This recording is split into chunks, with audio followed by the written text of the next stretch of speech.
Welcome to Dr. Hood, LLC. You're here for another discussion on common essential documents and clinical research concepts. Today, we're going to tackle good clinical practices. Of course, we're not going to review the entire document, but we're going to go over some essential and important points. So, when you hear clinical or good clinical practice, what do you think about? Well, we hear that word good. We sure don't want bad clinical practices.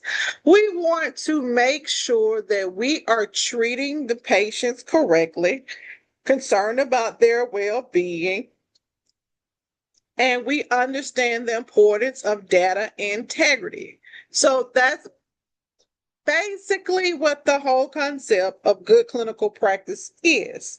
But it's not just for the United States, it has been adopted globally in other countries, so clinical research can be conducted on the same page.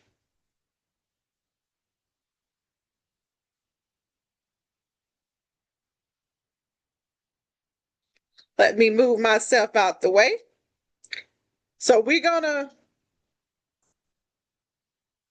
say that good clinical practice is a set of scientific quality standards for designing, conducting, recording, and reporting clinical trials involving human subjects and internationally recognized ethical standard.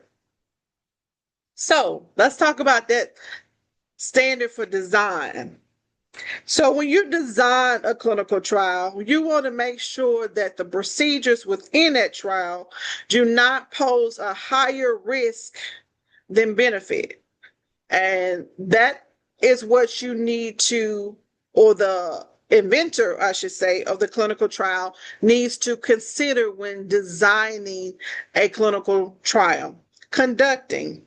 Well, conducting the clinical trial is done on the site level. However, we want the people who create the protocol to always remember in the back of their mind that the overall goal is patient safety. Recording. We want to have a standardized way of documenting what it is that we see when we conduct a clinical trial.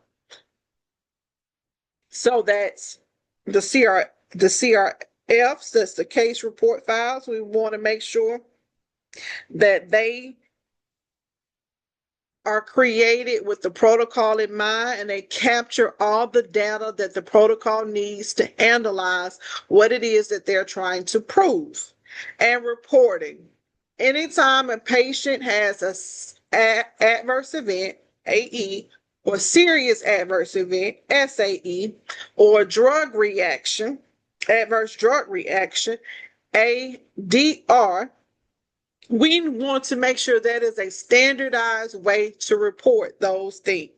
So AEs are typically can be reported, once the site knows about them and whatever that guideline is for documenting information in the EDC.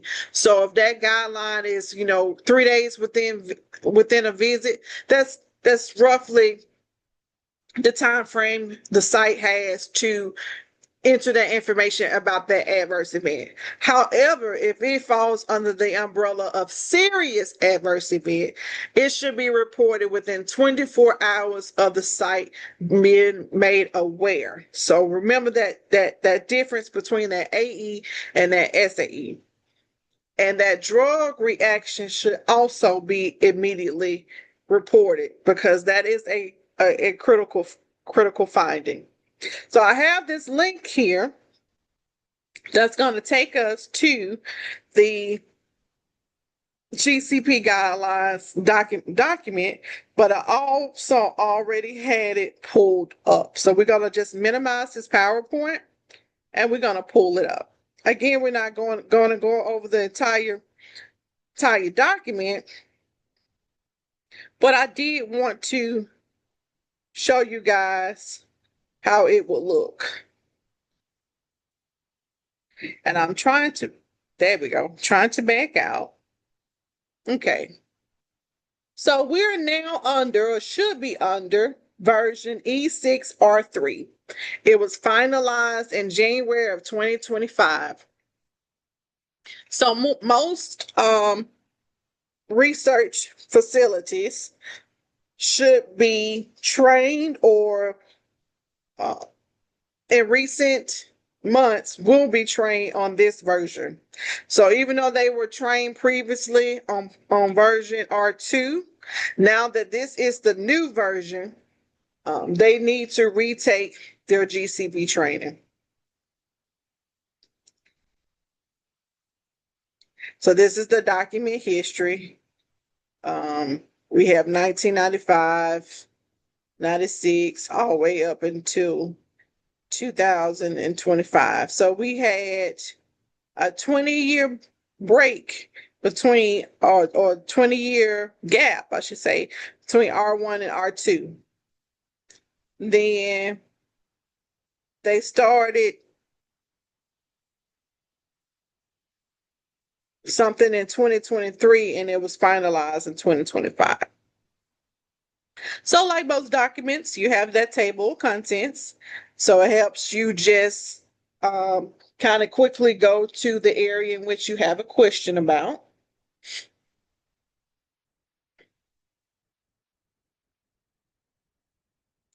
And this, it covers the investigator, as you can see, the institution review board, the sponsor's responsibilities, and we see here that trial design.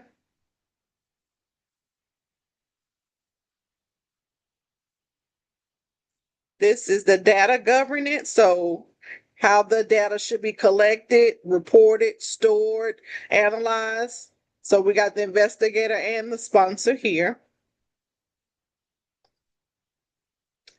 And then your appendices, it talks about the investigator brochure, the clinical trial protocol and protocol amendments, essential records for the conduct of clinical trials.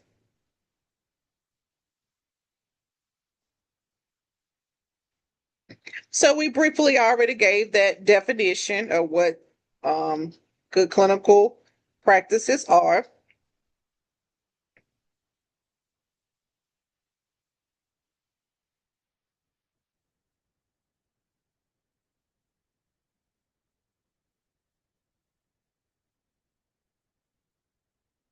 So the principle of ICH-GCP.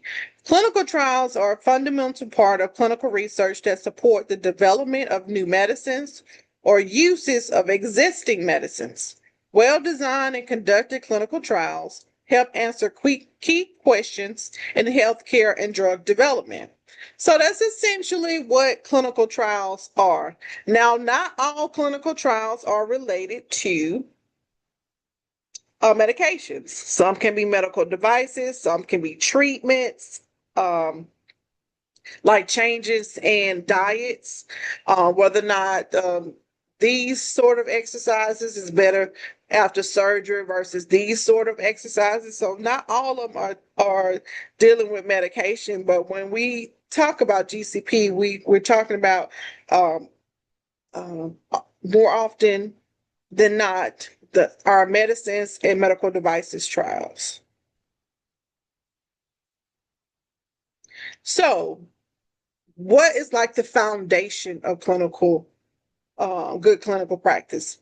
Trials should be conducted in accordance with the ethical principles that have their origin in the Declaration of Helsinki and that are consistent with good clinical practices and applicable regulatory requirements. Clinical trials should be designed and conducted in a way that ensure the rights, safety, and well-being of participants. So this right here, this section right here is going to discuss the right, safety, and well-being of participants is the most important consideration and should prevail over interests of science and society. So with that being said, if we find that a clinical trial is being conducted, or the investigator finds, and a lot of the patients are having serious or unexpected adverse events, that investigator has an ethical duty to report those AEs for one, but have a discussion with the medical monitor, and if need be, stop the investigational product in that individual who is suffering. They shouldn't keep on giving that patient medication when they feel that the serious adverse events are more likely than not related to the IP. I did say that they might want to have that conversation with that medical monitor first, but they need to always place in the back of their mind patient safety first. So I wanted to pull that out. Okay, we're going to talk about that informed consent. So GCP is highly guided, or I should say guides the informed consent process. So it is a whole section within this document that shows what should be in the informed consent to help people create an informed consent that is compliant with ensuring patient safety. So first and foremost, we want to make sure that informed consent has been given freely. No coercions, no bribery, no blackmail. We want to make sure after presenting the clinical trial to a potential participant that they made it the upfront informed decision to participate.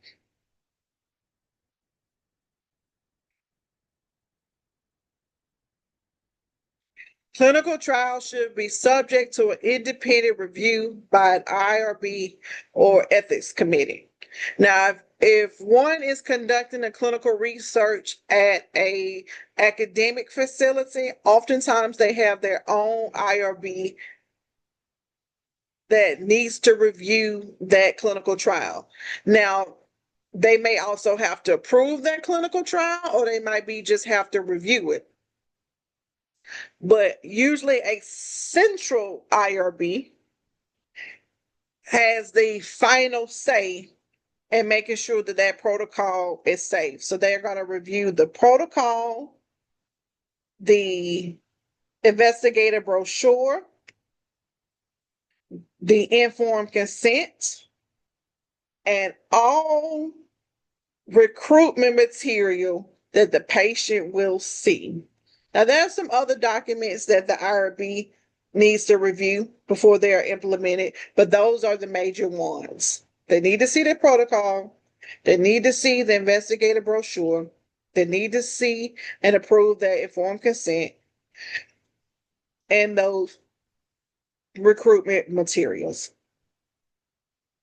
Clinical trials should be scientifically sound for their intended purposes and based on adequate and current scientific knowledge. So we don't want to design a trial that we say the indication is for type 1 diabetes patients, but we randomize patients for type 2. No, we won't get sound scientific data if a sponsor does that. They don't want to be looking for the indication of maybe chronic kidney disease, but they only enroll, or they allow the enrollment of people who just had a past kidney stone. So we want to make sure the design is such a way that the indication is clearly defined on what it is that they're trying to investigate, and that product has scientific backing to assist in either curing or treating that indication.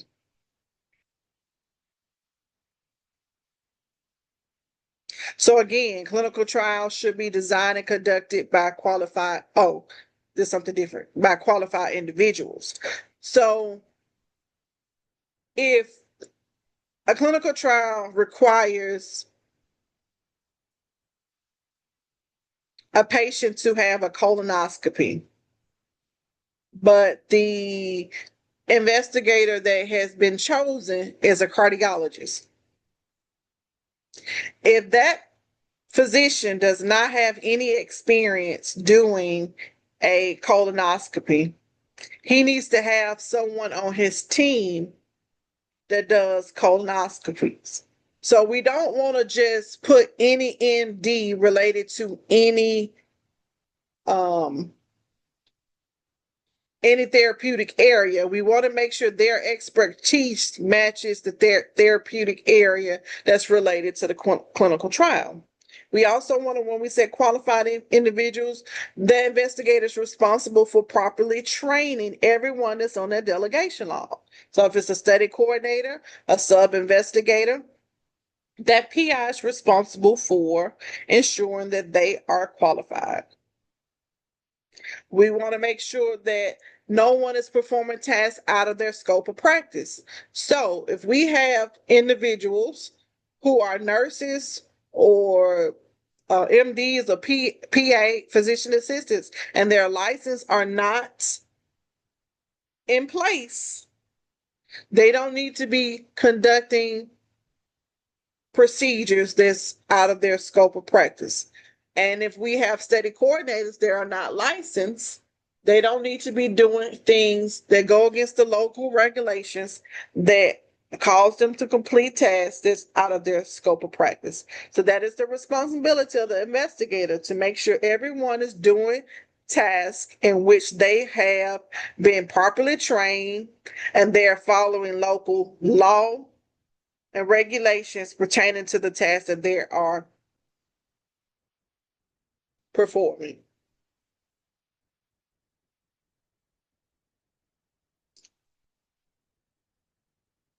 And I wanted to get down to show.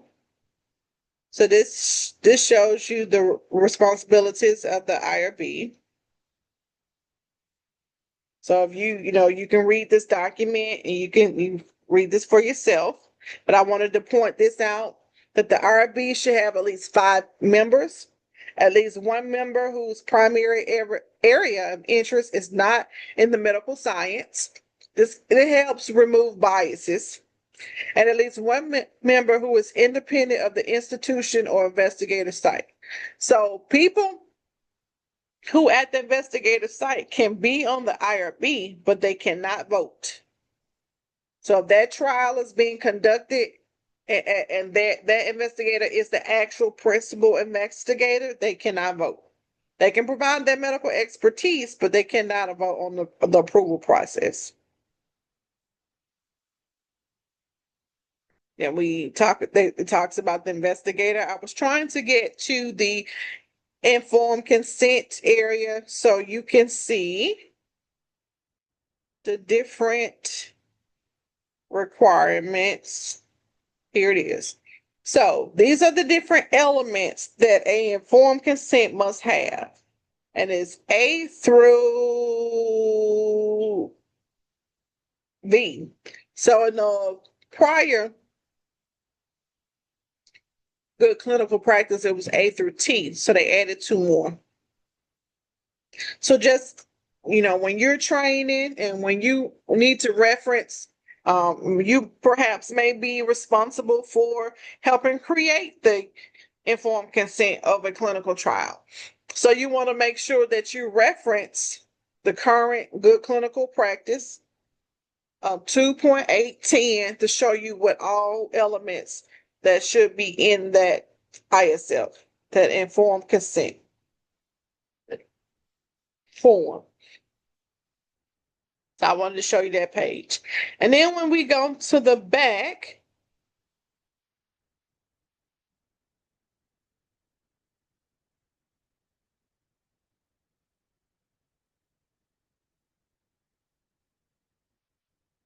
I hope it's the same as it used to be in the 8 section.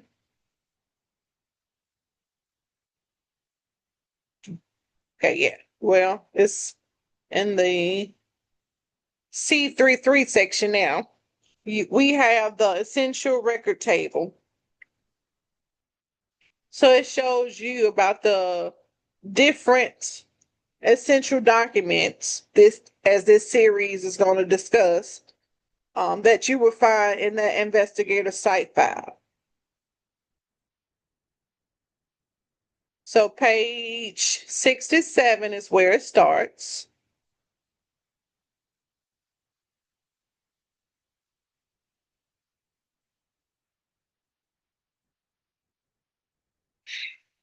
And it goes on to 69.